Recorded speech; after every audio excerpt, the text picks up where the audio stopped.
కరీంనగర్ జిల్లా bar association నాయకులు అందించిన సహకారంతోనే అలుపెరగని పోరాటాలు చేసి ఈ స్థాయికి ఎదిగిన వ్యక్తిని అంటూ పార్లమెంట్ అభ్యర్థి బండి సంజయ్ అన్నారు.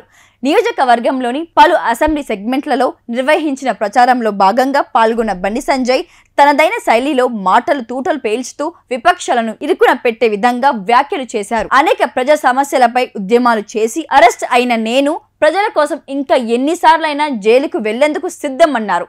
గిరిబోర్ల బిడ్డకు గీడల వారసులకు మధ్య జరుగుతున్న పోరులో నాకు మద్దతు ఇచ్చిన భారీ మెజారిటీతో ఎంపీగా గెలిపించాలని కరీంనగర్ ఓటర్లకు బార్ అసోసియేషన్ నాయకులకు బండి సంజయ్ విజ్ఞప్తి చేశారు. నరేంద్ర మోడీ గారి నాయకత్వంతో పాటు కేంద్ర ప్రభుత్వం విధానాలకు ఆకర్షితులైన కరీంనగర్ కు చెందిన బీఆర్ఎస్ కార్పొరేటర్లకు బీజేపీలో చేరారు. మోదీ తనను అరెస్ట్ చేయాలని చూస్తున్నారని చెప్పడం ద్వారా బీఆర్ఎస్ అధినేత కేసీఆర్ కొత్త డ్రామాకు తెరలేపారని కరీంనగర్ ఎంపీ బీజేపీ నేత బండి సంజయ్ మండిపడ్డారు.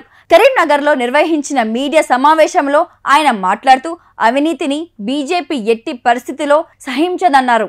కేసీఆర్ కుటుంబం అవినీతికి పాల్పడిందని, ఇక్కడ డబ్బుతో వారు విదేశాలలో పెట్టుబడులు పెడుతున్నారని ఆరోపించారు. కాంగ్రెస్ బీఆర్ఎస్ నాణ్యానికి బొమ్మ బొరుసు లాంటివని ఎద్దేవా చేశారు.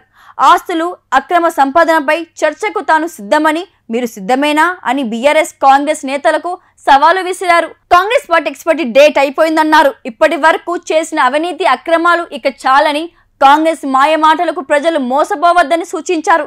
అక్రమ సంపాదనతో కాంగ్రెస్ గెలిచే ప్రయత్నం చేస్తుందన్నారు. 100 రోజుల్లో 6 గ్యారెంటీలు అమలు చేస్తామని మోసం చేసిన ప్రభుత్వం ప్రశ్నిస్తుంటే కాంగ్రెస్ నేతలు ఆ ఆస్తిపాస్తులపై చేస్తున్న అవినీతి ఆరోపణలపై సిబిఐ విచారణ కోరేందుకు నేను సిద్ధంగా ఉన్నానని కరీంనగర్ ఎంపీ బండి సంజయ్ కుమార్ సవాలు విసిరారు.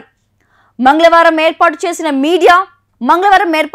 మీడియా సమావేశంలో మాట్లాడుతూ సిబిఐ విచారణకు నేను సిద్ధం, మరి మీ ఆస్తిపాస్తులు అవినీతి బినామీ ఆస్తులపై విచారణకు సిద్ధమా అని ప్రశ్నించారు. ప్రధాని నరేంద్ర మోడీ సారథ్యంలో మాత్రమే దేశం అభివృద్ధిలో ముందుకు వెళ్లగలదు అంటూ బండి సంజయ్ హామీ ఇచ్చారు.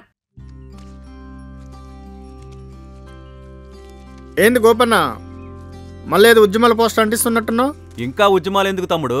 కొన్ని కోట్ల మంది రైతులకు ఏడాదికి 6,000 రూపాయల సాయం, కిసాన్ క్రెడిట్ కార్డులు, ఉచిత రేషన్ పంపిణీ, ఉచిత గ్యాస్ కనెక్షన్లు, కరోనా వ్యాక్సిన్లు, పిల్లలకు టీకాలు, ఆయుష్మాన్ భారత్ పథకం ద్వారా 5 లక్షల ఆరోగ్య బీమా, ఇలాంటి పరిపాలన కోసమే కదా మనందరం ఎదురు చూసింది.